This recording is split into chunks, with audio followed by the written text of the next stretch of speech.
So while there is some freaking hurricane hitting me right now, we're batting down the hatches here in Atlanta. The hurricane is also going through Oakland, going through Seth's office, it seems like. It's going through. Woo! No, woo! Just ugly out. Ric Flair. Woo! Woo! So to be the man, you got to beat the man. So first and foremost, look, in a week, I'm going to be in Las Vegas, a week and a half, and I'm going to see Syracuse play UNLV. Yeah, UNLV is not going to have a quarterback. 3-0 UNLV, which was going to be their biggest game in recent memory. And more to the point, it was basically an audition, right, to go to any conference that they want. Because if they had continued winning, they'd be a top 25 team, blah, blah, blah, blah. And NIL, again, rears its ugly head. Or is it, Seth, but is it NIL or just like we complained all those years, months, days ago about the NCAA, it's not the concept of NIL. It's the concept that the NIL is the wild, wild west and that there are no rules around NIL. Now, to be fair, don't ever take an oral contract and deem it as valid. It does not work. Spoken by our lawyer. In order to have a contract, you must have an offer, an acceptance, and consideration. Now, you had the offer, you had the acceptance, and there was ambiguity around the consideration. And whether that person had the ability to even authorize the consideration. So, ladies and gentlemen, UNLV, no quarterback. Syracuse becomes a favorite going into Las Vegas. I can't say I'm really all that happy about it. I'm not. I mean, it's an easier win, but at the same time, it becomes a worse game. And it, again, makes the NCAA look foolish. It looks college football look foolish. It makes me not want to watch this even more. Like any of this. It's become just the game. It's not I'm rooting for my team anymore. Or maybe I'm just rooting for my team and I don't care about the rest of it. And that may be something else. But, all right. So now that's number one. Seth, any thoughts whatsoever on this? I don't know how someone who is a 4-year starter at a college who's 21 years old. This is not an 18-year-old. Sure. 21, 22-year-old. They made an offer and they didn't put it in writing. And they just said, oh, okay. Like, I guess, Sean, I think you know a little bit more about the specificity of why he withdrew. But that's the gist of it? So the gist of it was that an offensive assistant made an offer. The offensive assistant did not have an offensive coordinator or offensive assistant, somebody on the offense. He did not have the authority to make the offer, and he made the offer.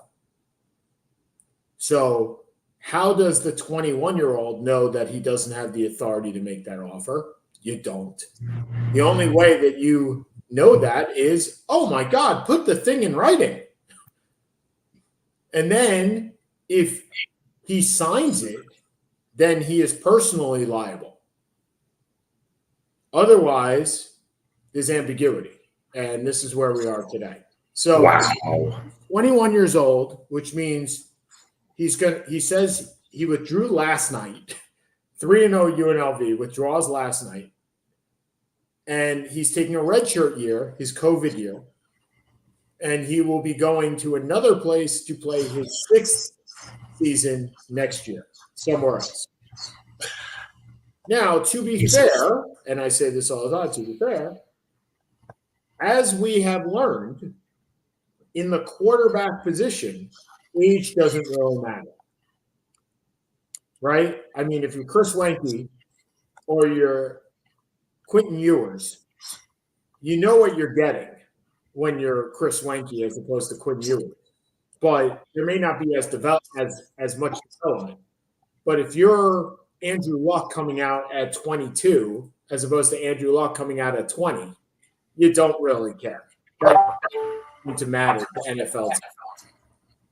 And so him taking a redshirt year, yeah, he's going to be an older quarterback. Okay, I mean, whatever. I mean, look, Syracuse will be looking for a new quarterback next year. Is McCord a senior? He is. He is. Have you recovered from your loss to ACC Power Stanford? No, not at all. Have you recovered from the demoralizing loss?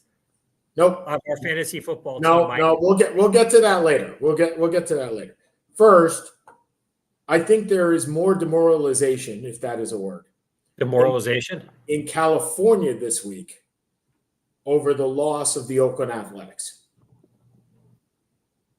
Now, every single team is every single city is held hostage at some point by their teams. It is not a public necessity. It is not a public function that you have a team. We can see this in Cleveland with the Browns. We can see this in Baltimore with the Ravens. We can see this in Baltimore with the Colts, right? Who went to Indianapolis. We see this in Buffalo with the Bills. The Islanders with Barclays, and then again with UBS. I think the only ones that you probably haven't seen it with are the Knicks, where they're not going anywhere. Or, right? I mean, there are certain teams that probably are not going anywhere, but you saw it even with the Yankees in the 1980s, where they threatened to go to New Jersey. Like, you've seen this with most, if not every, major league team.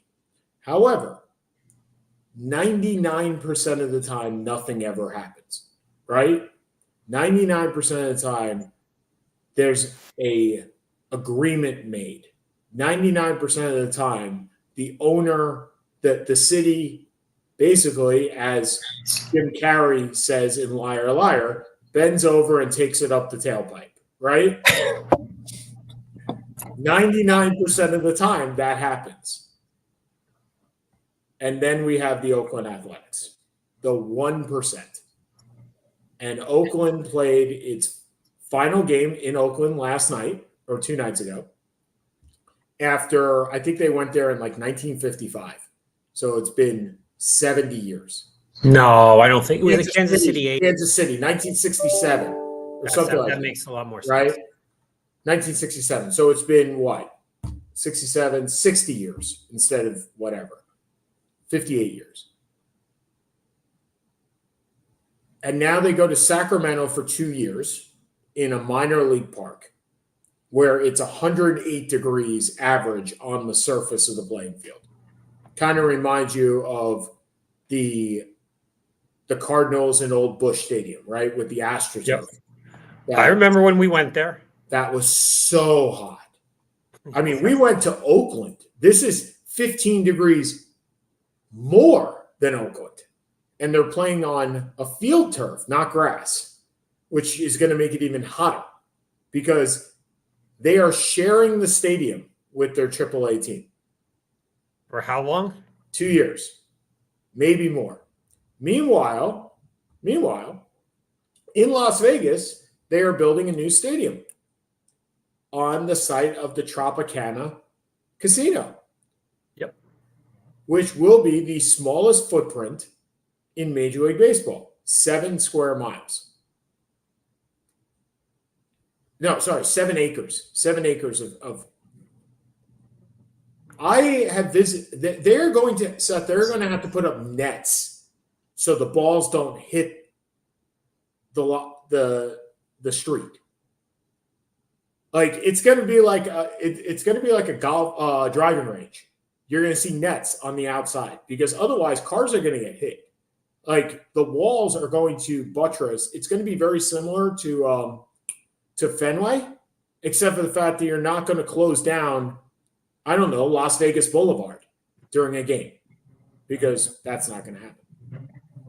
So that sucks. I will tell you, Oakland was one of those teams. First of all, we went to the stadium. It was horrible. It was a crap show. I mean, I could totally understand why pitchers loved pitching there. There's like 1,000 feet of foul ball space. They need a new stadium, but the history there, they did not need to leave.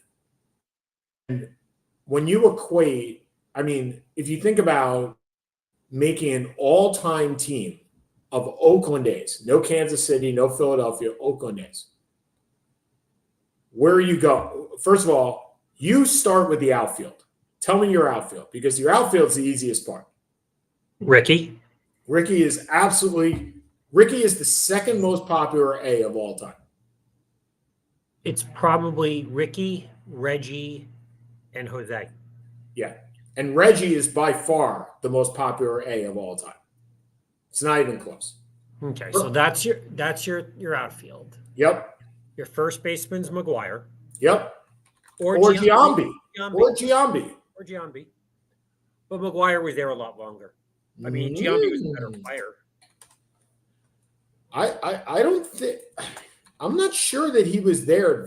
Remember, he may have been there longer, but they probably played similar amounts of games. Remember, McGuire was hurt for a long time. By the way, 1968 is when the Oakland A's started playing. Yeah. So, makes more sense. Okay, so keep going. Okay, the third, let's see, the shortstop is Tejada. The third baseman, I'm trying to think back to the championship teams in the 70s. Mm-hmm. It's a bit hard.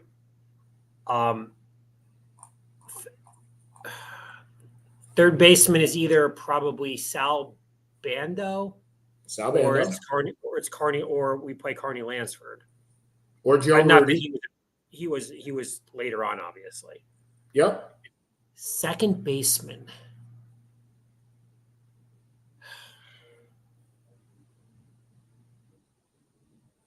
Wasn't Tiant never played for it? Was not Tiant.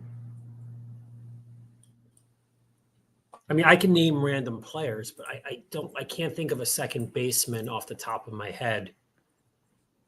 I'm actually going to Google and look up. I didn't before. So I'm gonna go for your second baseman and see if you agree with me. I'm gonna go with Bert Campanis, who played every position. Yeah, I mean, he hit like 230. Like I'm that's okay not with that. All right, so who else are you putting there? I've got nobody. I'm actually looking at who they have. They have Tony Phillips. Yep. Mike Gallego, Dick Yep. Green. I don't remember him, but I think he won the Babe Ruth Award in the World Series in '74. I assume that's the MVP. And then Eddie Collins, but Eddie Collins was obviously well before that. There's no real second baseman worth. I'd probably go Tony Phillips. Catcher. I mean, you can go Terry Steinbach. I'm sure there's probably a better option from the 70s. Yeah. I feel like the 70s team should probably have more participants than what I gave them. So the 70s teams had Gene Tenace, who hit 3 home runs in a World Series game. Yes, he did. Tennis. He was a third baseman, wasn't he? No, he was a catcher. He was a catcher. Okay. Him and Ray Fosse were the catchers in the 70s. Oh, remember Fosse got bowled over by Pee Wee Rose. Sure. Yeah. Okay. So if you want to look at second baseman, you're looking at Mark Ellis. Mark Ellis. Like, that's about all you're getting at second base. Third base, you can make the case for a couple of guys. You can make the case for Matt Chapman, Eric Chavez, Carney Lansford. Eric Chavez was excellent. How long was Matt Chapman with the A's? 6 years. Okay. Chavez was there 9 years, excuse me. Chavez was there 9. Lansford was there 8. Sal Bando was there 2, 4, 6, 7. So those are your guys. You got Chapman, Chavez, Lansford. I mean, you have Wayne Gross too, but I wouldn't put him in that. Yeah, he's not at that. All 4 of those are really solid players. If you want to look, I mean, Campaneris had a WAR for 4 years over 5.5. And he was the shortstop for 1, 2, 3, 4, 5, 6, 7, 8, 9, 10, 11, 12 years. Would you take him over Tejada? Tejada was there for 6. The thing about Tejada is Tejada has an MVP, right? Yes, but Tejada is also on steroids at some point, so we know that. Was he one of the players they got? I don't even remember. In Baltimore, they got him. I mean, you have Marcus Semien too.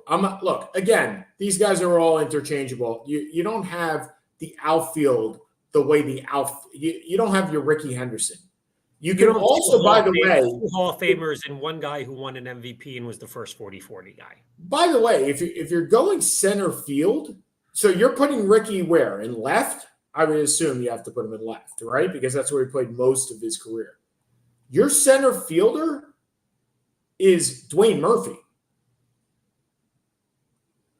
I would probably move Ricky. I don't know how you. If you move Ricky, who are you putting in left then? I would move Rick. Look, Jose, I think you just figure out how to play the best you can at the defensive positions. You just put those 3 in the outfield. Okay. Murphy is not if you give up an extra 10 runs over a season, sure, by having 2 Hall of Famers and a 40-40 MVP over Dwayne Murphy, who I vaguely remember but have no real recollection of. Mm-hmm. I think that one's a no-brainer. Look, to me, I get it. And then I would put as my DH, I put Dave Kingman because every team is better with Dave Kingman on it. I was going to put Dave Henderson. Dave Henderson was not a DH for this team. He was a center fielder for this team. Was he really? Yeah. Henderson played. It was Henderson, and Canseco in the outfield. Looking at the 88 team, the DH was Don Baylor. Yep. It was Canseco, Henderson, and Luis Polonia. And what is the connection of Luis Polonia to the A's? Besides the fact that he played left field and he was arrested and he's in jail. What was is he still in jail? Well, I don't know. What was the real connection though? It was a trade with the Yankees. I don't remember what it was. He was traded twice for Ricky Henderson. Yeah. He was traded to the Yankees and from the Yankees for Ricky Henderson. I think the same guys were traded like twice. I think Greg Cadaret was traded twice for Ricky Henderson. Like it was basically the same trade, just in reverse for Ricky. And only Ricky could do that. Right? Ricky. Oh, Ricky. Yeah. So here it is. So on December 5th, 1984, Ricky was traded to the Yankees for it wasn't Polonia, sorry. He was traded by the Athletics to the Yankees for Tim Burstis, Jay Howell, Stan Javier, Eric Plunk, and Jose Rio. Okay? So that was the trade. Hold on. I got to mute for a second. Sorry. Okay. Then he was traded by the Yankees for Greg Cadaret, Eric Plunk, and Luis Polonia. So Eric Plunk was in both trades to and from. Eric Plunk was in both trades to and from the Yankees for Ricky Henderson. So first he went to the A's, and then he got traded from the A's back for Ricky. And Ricky had, I believe, 3 stints with the A's, maybe 4. Ricky had 1. No, there's no way he had 2. Nobody's ever had 4. 3, 4 stints with the A's. Yep. Really? So Ricky started with the A's from 1979. That's wild. 1984. So 1979 to 1984, and then he gets traded to the Yankees, right? Mm-hmm. In 1989, so you get 1984, he gets traded by the Yankees to the Yankees. In 1989, he gets traded by the Yankees to the Athletics. Yes. Right. Okay. By the Yankees to the Athletics. In 1993, July 31st, a deadline deal. He gets traded. He goes to Toronto because he helps them win a title. Correct. In December 1993, so he wins the title, then goes back to the Athletics in 1993 in the winter of 1993. In 1995, he gets signed by the Padres. In 1997, he gets traded from the Padres to the Angels. In 1998, he signs with the Athletics 4 times.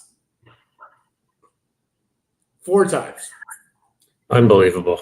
You know what? The funny thing is, so Ricky played 25 seasons, which in its own right is insane that any player could play 25 seasons, right? I mean, just thinking about that logistically, 25 seasons. He played with 1, 2, 3, 4, 5, 6, 7, 8 different teams. I challenge you to find another Hall of Famer that played with 8 teams in any sport. Just think about it. And I don't mean another player. I mean another Hall of Famer. I mean like your Hall of Fame, not my Hall of Fame. There's nobody. Hall of Famer. There's nobody. It doesn't exist, right? Because you hold on to those guys. You don't trade those guys. This is like Chris Gatling being a Hall of Famer in the NFL. Oh, sorry, the NBA. I can tell you one. I don't know how many teams he played on. I have to go check. But I'm going to tell you. Hold on. I'm going to give you the list of teams, and you tell me who this player is. Okay? Because I think this player may have played on 8 teams. And he is definitely an inner echelon Hall of Famer. 1, 2, 3, 4, 5, 6, 7, 8 teams. Yes, he did. I picked this one. Okay. Tell me who this player is. He played on the Bruins. He played on the Blackhawks. He played on the Flyers, the Kings, the Hurricanes, the Oilers, the Red Wings, and the Penguins. Who am I? Bernie Nichols? No. Bernie Nichols would not be an upper echelon. First of all, Bernie's not in the Hall of Fame. Second of all, he is your type of Hall of Fame, not my type. So he is an inner circle Hall of Famer. You want me to repeat the teams? Yeah, if you don't mind. Okay. These are not in order because if I give them to you in order, you're going to get it with no problem. Okay. Okay. Boston, Philadelphia, Edmonton, Chicago, Pittsburgh, Detroit, Carolina/Hartford. Yager. It's Yager. No, it is not Yager. He had to. Yager never played on Edmonton. Fair. Okay. And I don't know how many teams Yager played on either. That's another person that may be in there. I'm going to go look, but it is not Yager. Yager played on 1, 2, 3, 4, 5, 6. Whoa. 1, 2, 3, 4, 5, 6, 7. He beats it by 1. Well done. But who's my guy? It's not Recchi. Nope. Recchi never played on Edmonton. Are we going back to that great team in the 80s? Edmonton's the key to this whole thing. Coffee. It is Paul Coffey. And he's an inner echelon Hall of Famer, right? Because I can remember some of those teams. I remember him on Pittsburgh. I think he ended his career in Chicago. I think he ended his career in Chicago. He ended in Boston. That's why I went backwards because I don't remember. But that's why I did. That's why I told you it's not in order. If I gave you Edmonton first, it would have been over. It wouldn't have been because there may have been some team he played for a year or two before that, and I wouldn't have known. Okay, I knew him Right. The only two teams I really knew him for are Edmonton and Pittsburgh. His first two teams. Yeah. He played 12 seasons before he started going on his vagabond of every other team, much the same way as Yager, right? If I said Yager, if I said Pittsburgh, Washington, Rangers, you'd probably get Yager too with that 3. So, okay, well, you know what? I surprised myself. There are other players that go 8 teams deep. And plus, Yager played for like 6. Yager's still playing professional, I think. 1 more year. This is last year. He announced his retirement. So now is he older than us? He's 53. God bless him. So he is playing 1 more year, and the Hockey Hall of Fame can now induct him in 3 years. Because they can't induct him. Because they can only induct players 3 years after they retire. Not from the NHL, retire. So he's been playing with the Hockey Hall of Fame every year, saying, I'm not going anywhere. Pittsburgh finally retired his jersey last year when he said, I'm not coming back to the NHL at 52. And you know what? As you said, God bless him. He is certainly able to, if you can play hockey at 52 years old, yeah, God bless you. And I will tell you, I would not be the least bit surprised if I lose power. So if I lose power, I'm saying goodbye now. It is coming down. Hurricane. I don't even know what the name of this hurricane is, but it's not good. You know the name of this hurricane? Oh, Hurricane Helene. Helene, I think, yeah. Yeah, Hurricane Helene. I know that the pool downstairs is already overflowing. So that's fun. Okay. So talk to me. We're going to do this week by week, and we've been doing it week by week. The Giants are now 1-2, and Daniel Jones won a game. And last week, you said week 7, I believe, is the bubble wrap for Daniel Jones. Have you changed your bubble wrap prognostication? Not yet. Okay. I think at week 7, because the bye is what, week 8? I think it's week 10, actually. You didn't give him to the bye last week. No, because I thought last week you did. Yeah, and then I went back. Then you went back. Let's hold for a week. They play a struggling Cowboys team tomorrow. They do. And I don't think they're going to win. But they play at home. They're not good.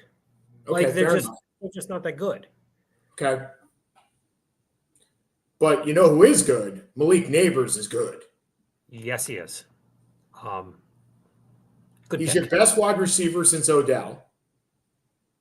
He's better. Sorry, he's your best wide receiver since Kendall No, he's not. He's better than Galladay. Kenny Galladay, not Kendall. So, Jesus. Wait. You're already saying he's better than Odell? I think he's going to be. Okay, but he's not right now. Right? He's not there. I mean, but Odell's rookie year was pretty much his best year also, or pretty close to it. Agreed. Well, injuries play a part, right? And we know that. And so, okay. So there was an article on The Athletic. Could Malik Neighbors save Daniel Jones? And no? No, because the contract's not worth it no matter what. And well, but if you win 6 games, you're not in a position to go draft your guy. Why not? There'll be 6 guys. Look, you're not going to get Carson back, right? But there's other guys you can go out and get. Can you make the claim based on the Bryce Young experiment that you should sit a guy for a year? You can, but you're sitting him behind Drew Lock, not behind Daniel Jones. Yeah. Okay. I mean, I think it's more of the Jacoby Brissett, Drake May than the Daniel Jones, where you're not benching him for a year. Look, Carolina's a dumpster fire. Yep, and we know that more than anybody else. But you can't trade Bryce Young because you're literally trading for pennies on the dollar at this point. You can't trade him. But you're not going to restart him unless Andy Dalton gets hurt. No, you will eventually. You'll sit him for a few weeks and let him take a step back. I don't think he starts another game in Carolina. I do. Unless Dalton gets hurt, I don't think he starts another. I think that's done. If you're 4-9 or 3-9, and you're going nowhere, you're going to put him back out there. Okay. Well, I will tell you flat out, I hope that's true because by 3-9, we're going to need another quarterback. So I'm happy to hold him for 11 weeks and see what happens. Are we going to drop JJ? No. Because absolutely not. Like he may not get the job in a year. Absolutely. Well, Sam Darnold's on a 1-year deal. Absolutely not. I actually didn't realize that. He's on a 1-year deal. Absolutely not. JJ will be the starting quarterback of the Minnesota Vikings next year. Did Sam Darnold be the starting quarterback for the New York Giants next year? I would not be shocked. So there was, I don't remember who said this, but it was, and I don't remember where I read this, but it was, look, there have been 3 teams that have picked up Sam Darnold since the Jets lost him. Since the Jets got rid of him. Every team has loved Sam Darnold except for the Jets. Carolina loved him, San Francisco loved him, and Minnesota loved him. And to be fair, the Jets did to Sam Darnold what the Giants are doing to Daniel Jones, right? No skill players. You said it best. The Jets' skill players during the Darnold era may have been the worst of all time. Yeah, Daniel Jones did have Saquon, although he was hurt on and off. He has Malik Neighbors now. He had Beckham for a small period of time. But look, Daniel Jones has been the quarterback for 6 years, and the team has won 1 playoff game. You can't pay a guy $200 million at that point. No, I get that. I'm just saying we were talking about Sam Darnold, right? So the Jets had, you said, the worst skill positions of all time with Sam Darnold. And I didn't argue with you. Like, I can see that. Right? I mean, the Sam Darnold era was, let's put a good defense and a mediocre offense with this guy, no offensive line whatsoever, and hope that he can survive. And it never worked.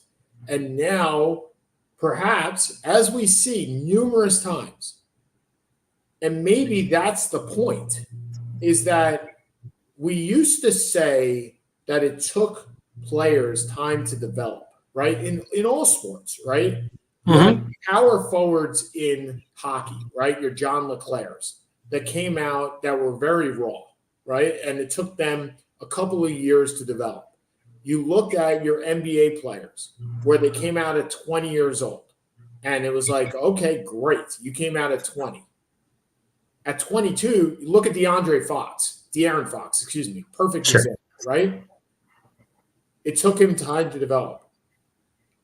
It may just be that these quarterbacks are coming out at 20 years old, and it takes them 5 years. The goalies in hockey are the perfect example. It takes you 4 years to develop. Nothing wrong with that, except you have an owner that wants to throw you into the heat of the action, and you believe that if you have a top 5 pick, you have to play them right away. Well, we have seen that works on occasion, but much like the Oakland A's moving, doesn't work most of the time. And then you have your Brock Purdy's, your 7th-round picks, that are going to earn $50 million. What do you think would have happened if a Bryce Young went to San Francisco?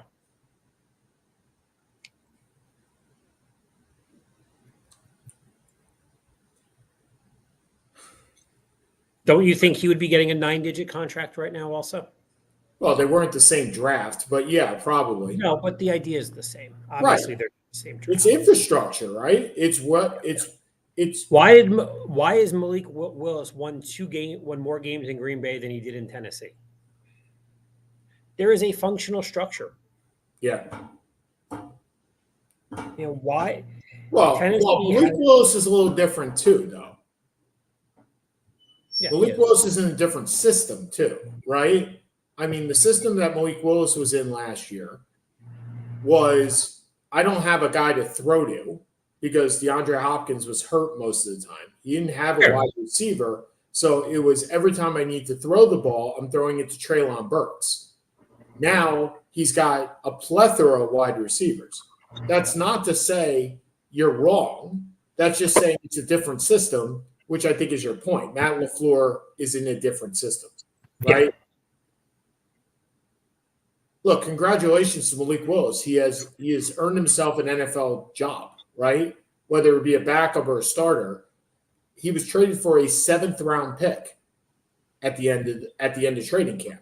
What that generally means is we were going to cut him and we got something. That's the equivalent of what that is. The only thing worse is a swap of 6th and 7ths, which happens every once in a while. But yeah. By the way, as I look outside, I am reminded that the Mets and the Braves are supposed to play tonight in Atlanta. Unlikely at best that game is going to go on. And for the Mets, that might be the best thing because they lost last night in Atlanta, and they don't exactly have a great track record in Atlanta. But I had the chance to go to the Yankees-Orioles game tomorrow, which may be the day that they clinch the division. May also be the day that Helene hits New York, so you may not be going anywhere tomorrow. I'm not going. Oh no, I'm not going. I got too much work to do. But by the way, have you ever? I don't think this game happened when we spoke last. Has anyone ever had a better game than Shohei Ohtani? Well, I was going to bring that up, right? So, ladies and gentlemen, let it be known that Seth brought up baseball for the first time all season. It's after Labor Day. I'm allowed to bring it up. Dude, you said it was after August 1st. Now it's after Labor Day. So I have asked myself the same question, okay? In a single game, there is only one other player that I give that to. Can I take a guess? Because I think it's going to be an obscure one. I think you and I had this conversation. That's why I think you're going to know it. Rick Wise? Yeah, it's Rick Wise. 100%. You and I had this conversation. So for those that do not know, Rick Wise pitched a no-hitter and hit 2 home runs in the same game. I am not – and look, Ohtani could do that in the future, right? Right? I mean, once he gets off his DH shtick next year. Although I guess he still will be the DH the other games, but yeah, I mean, look, is it what Shohei Ohtani did was unreal. First of all, what the Dodgers did was unreal, scoring 20 runs in a game. Let's throw that out there and how often that does not happen. He went 6 for 6. 6 for 6 in a game. So just to tell you, Rick Wise won 4-0 over the Reds. He faced 28 batters. Remember, the minimum is 27. 27. So he gave 1 walk in the 6th inning. Here's one of the more incredible things. He only struck out 2 guys in a no-hitter. Wow. That is strange. And I quote, "I was coming off the flu and I felt very weak." I only wish I was that weak. I only made 94 pitches that day, and it was an hour and 59 minutes. Yeah, an hour and 59 minutes.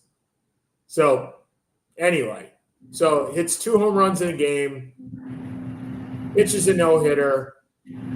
Look, Shohei Ohtani could certainly do that, but he didn't. So Shohei Ohtani had a lot of records, right?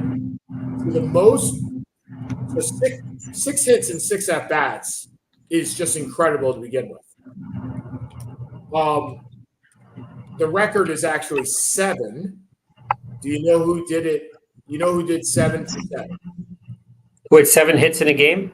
7 for 7. Bert Campaneris? Regular game. I don't know if anybody's actually done it in an extra inning game, but I know. I kind of like my Bert Campaneris answer. What's that? I like my Bert Campaneris answer. I don't think he did it. I think it's Wilbert Robertson in like the 1900s. Will 7 for 7 games. Let's see. Yep. Hold on. I think I got both answers. One is Rene Stinnett, who vaguely rings. Who played for the Pirates, and one is Wilbur Robertson. Hold on. I got it right here. 7 for 7 games. Hits. Oh, just sort by hits. Hold on. So 7 for 7 games, according to Wikipedia, which I am using as a basis here.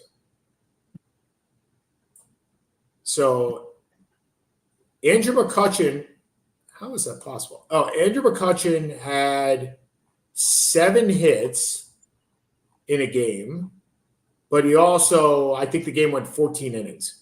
So Wilbur Robertson went 7 for 7 in 1892.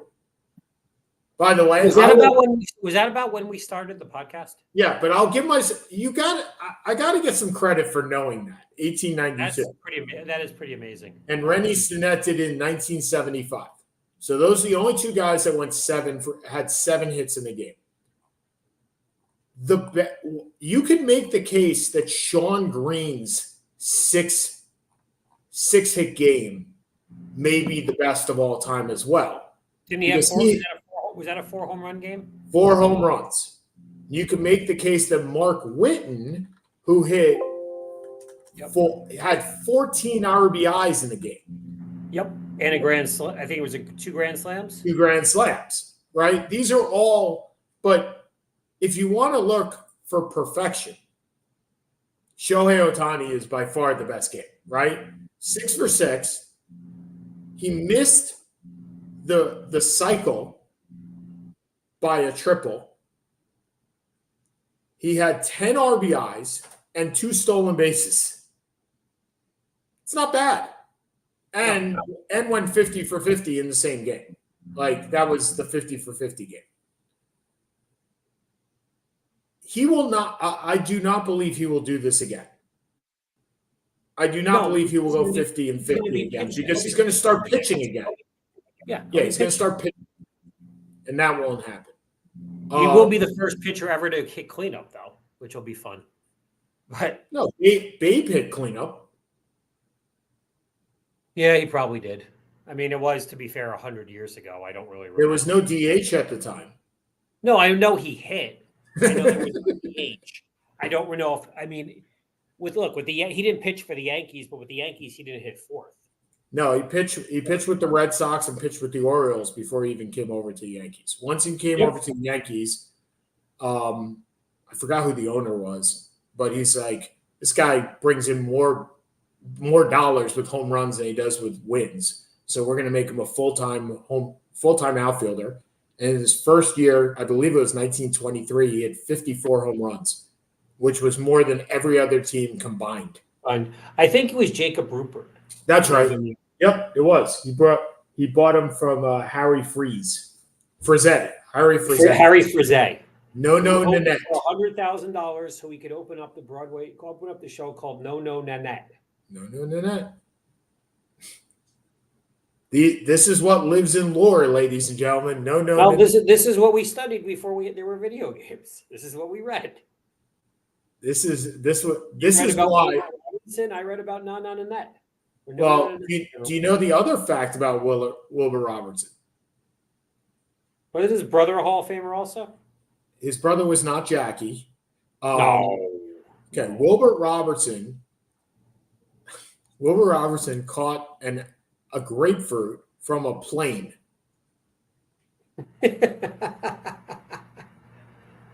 No, I was not cognizant of that. No, obviously that plane was not very high, given this was like the early 1900s. But he was also a manager for like 50 years. Yeah, that I knew. But he caught a grapefruit from a plane just to prove that he could do it. And you know what? I would have paid to watch that. I would pay to watch that today. Like that would make sense to me. Did you see what was it? The show, the Peyton Manning ESPN play where Chris Carter catches the ball thrown out of like the Bryant Park Hotel? I have not seen that. No. Fun. Okay. Speaking of things that are on TV, have you caught the Aaron Hernandez stuff? No. Okay. It's kind of disturbing, but you knew it would be. It's interesting. I would say watch it as you wish, but definitely, I'm happy it's not a documentary. It's a dramatization. But overall, it's well done. It's on Hulu and FX and all that stuff. Okay, so yes, I am over our fantasy league. No, I am not over losing to Nabate. So, ladies and gentlemen, Seth and my team are 1-1-1. We have lost one game and won one game, obviously 1-1-1, by a combined 3 points. So the only thing I looked at this week was who was playing Monday night. I didn't look at the rest of it because I was like, if I'm going to be awake, if I'm going to be watching these games, I need to know, right? So we lost on Evan McPherson. First of all, we lost because of Zach Ertz. We didn't lose because of Evan McPherson. No, we lost because our linebacker got hurt. Well, that too. But by the way, we picked up Spillane today. So we dropped Olason is out for like 4 weeks with a Liz Frank. So we picked up Robert Spillane. So we have a Vegas guy. Go Vegas. But yes, so we were actually way underdogs this week by like 18 points. First time we've been that in a really long time. Well, maybe because Patrick Surtain is going to be defending Garrett Wilson. I keep forgetting that. Yeah. And it's not like Garrett Wilson has been tearing. It's not like our wide receivers have been tearing crap up. Nope. Not at all. Not at all. So, okay. So you now know that baseball is getting into the playoffs, right? Mm-hmm. I am asking you a quizzical question because I am interested. Do you know who the playoff teams are in both leagues? For the most part. All right. So who are they? I'm just curious if you get these right. Okay. American. Give me the leaders in each division first. Okay. The Yankees. Yes. You got one. The Guardians. Yes. Two. The Astros. Oh, well done. You got all the American League. National League. The Phillies. Yep. 5. The Brewers. 5. What do you mean 5? I said the Brewers. Yeah, you got 5. One more. The Dodgers. Okay. I give you more credit than I thought you would get.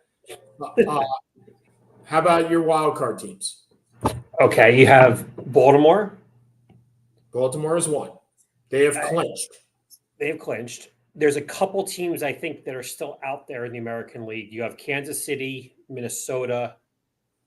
I think those are the 2 favorites going in. Maybe Tampa's still there. So so Tampa is 5 games out. So Detroit is in the driver's seat. That's right. Detroit has an 8-2 record in their last 10 games. Meanwhile, Kansas City and Minnesota have both gone 3-7 and dropped. Are they fighting for the last spot, or is there someone else? They're all tied. In the West. Detroit, Kansas City, and Minnesota are all Detroit and Kansas City are tied, and for the second and third wild card. Right. And then Minnesota and Seattle are both 2 games back, with 4 games to go, 5 games to go. Gotcha. What do you got for me in the National League? The Braves are the Braves may not make it. Braves are not in it right now. You have the Padres, the Diamondbacks. Yes. And then probably the Mets. Yes. So it's actually it's the Padres, the Mets, the Diamondbacks, and then the Braves are a half a game out. So the Mets have 2 games left with the Braves, as usual, right? Yep. And as usual, they lost the first one last night in Atlanta. And those 2 games are subject to Hurricane Helene, who I am looking outside and going, we're not playing tonight. And in all likelihood, we're not playing tomorrow. So then the Mets go to Milwaukee for 3 games, while I believe Atlanta goes where? Oh, the rest of the Mets series rained out. A twin bill will be on Monday. Wow. Well, So you're going to play a traditional doubleheader, back-to-back games on Monday for basically a playoff spot. So you have a playoff play-in, and then, I believe the playoffs start on Tuesday. So then you have, or Wednesday. So then you have another play. damn. Yeah. Now we got real old-time baseball, right? Where there are no days off. Ernie B would be proud. The Major League Baseball announced today that the scheduled games between the host Braves and the visiting Mets at Truist Park for both Wednesday and Thursday nights have been postponed to the forecast and inclement weather. The games will be made up as part of a traditional doubleheader on Monday, September 30th in Atlanta. Now, the horrible part is I won't be here, is I'll be in Arizona. But wow, a traditional doubleheader means you don't file in and out. It's one ticket. Yep. Oh, I would have taken. Unfortunately, it's the last day of the quarter, but I would have taken off the whole day and gone to watch baseball for a whole day. I may do that while I'm in Arizona, but wow, that is something. And I will, you know what? I don't give Major League Baseball a lot of credit. I do in this instance. They don't deserve a lot of credit. So. Right, but I do in this instance, right? There's no, we'll wait and see. There's no, hey, people show up and we'll cancel later, right? We're making the decision now so the teams can prepare and fans can prepare. And we don't want you outside, right? I mean, I think Governor Kemp, my favorite player in the entire world, declared a state of emergency for Georgia today. So that might have something to do with it as well. Major League Baseball saying, yeah, maybe we shouldn't override a state of emergency. Okay. Is there any, by the way, is there any interesting awards race for any of these in anything? The rookies are probably, I mean, the MVPs are done. The Cy Youngs are done. Maybe the National League Rookie of the Year? Well, the National League Rookie of the Year is definitely a race. So it's because you have Skeens and then you got the two Jacksons. Right. And Jackson Churio is not going to win it. So it's Jackson Merrill or Paul Skeens, right?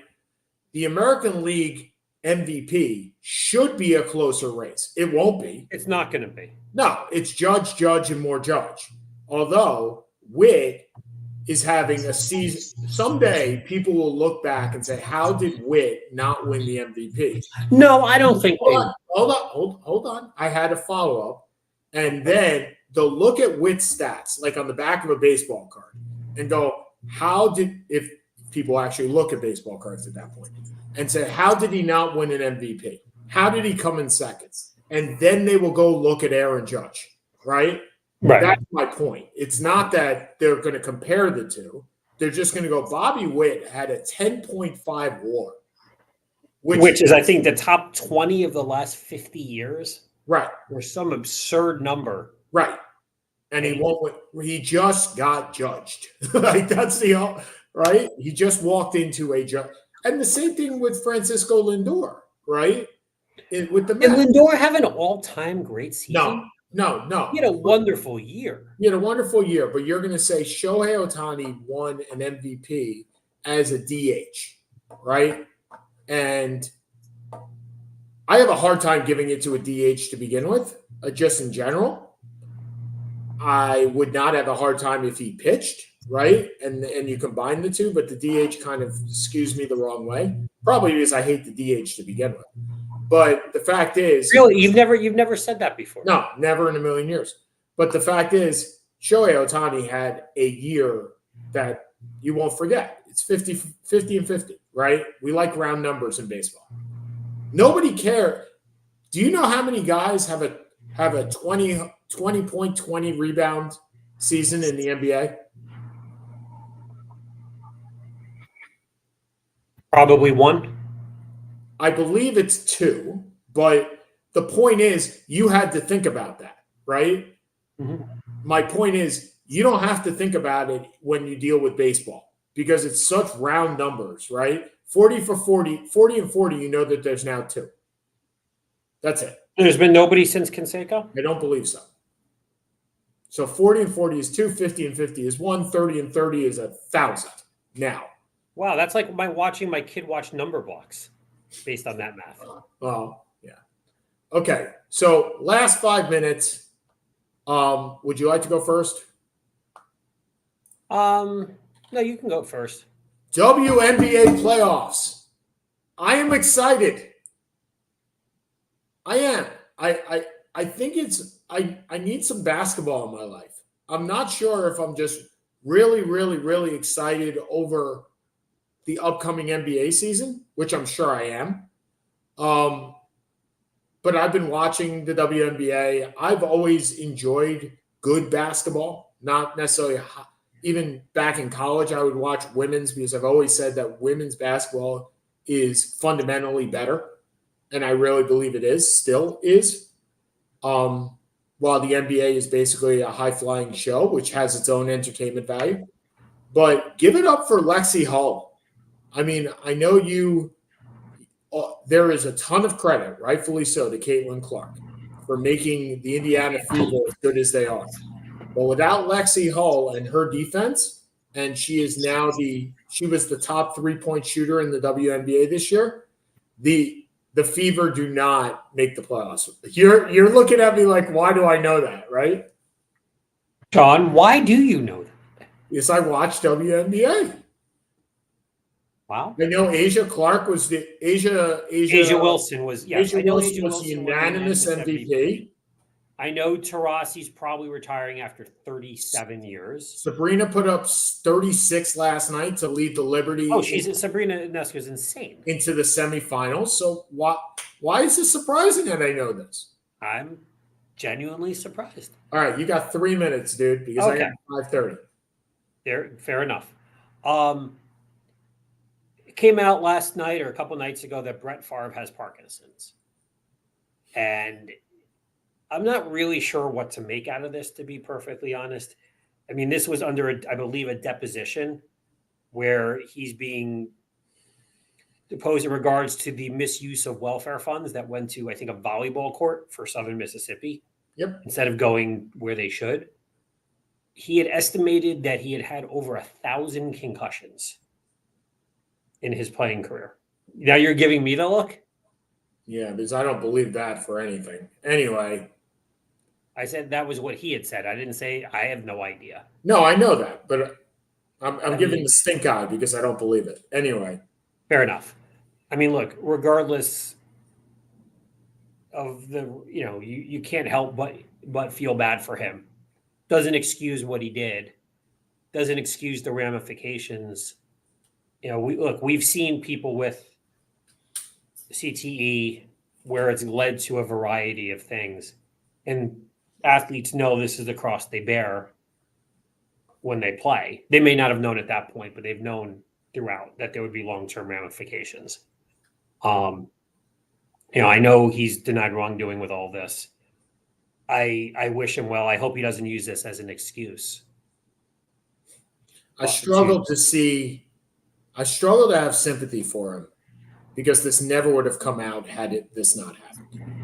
And that has nothing to do with anything. You never. Well, it does because to have this. I guess I don't see this as anything more than just an excuse, and I don't see this as anything more than just an excuse. And that to me, he has denied liability. He has played on his name forever with this and saying, I'm Brett Favre and this didn't happen. Well, everything to the contrary says it has. Everything to the contrary. Look, I wish him well. I hope he gets healthy and doesn't suffer dementia or all those other things. But as you said, I hope he doesn't use this as an excuse, but it wouldn't have come out unless he was planning on using it as an excuse. And that is hard for me to stomach. Okay, for Seth Kamens, I'm Sean Palmer. I got to roll. Talk to you guys later. Have a great weekend. Have a good one, everybody. Yeah.